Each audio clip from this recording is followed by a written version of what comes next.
এই তিনটে ওয়ার্ডের সাথে ভীষণভাবে পরিচিত। কি আমাদের দৈনন্দিন জীবনে হয়তো আমাদের প্রতিদিনই আমরা ইউজ করি। একটা হচ্ছে অ্যাংজাইটি, 2 নম্বর হচ্ছে ডিপ্রেশন, আর 3 নম্বর হচ্ছে স্ট্রেস। তো এই জিনিসগুলো আমাদের কখন আমাদের ভেতরে চলে এসছে।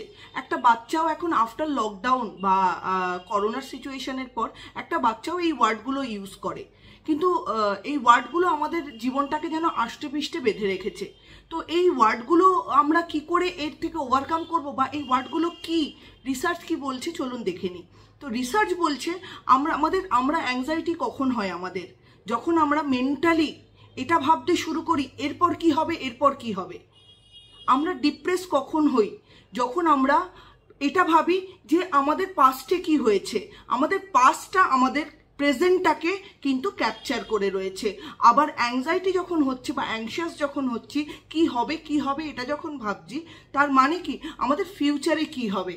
তো ফিউচারে কি হবে সেটা না ভেবে বা পাস্টে কি হয়েছে সেটা নিয়ে ডিপ্রেশনে না ভুগে আপনি প্রেজেন্টে কোথায় আছেন, কিভাবে আছেন, আপনার মেন্টালিটি কিন্তু হওয়া উচিত আমার মতে প্রেজেন্ট অনুসারে।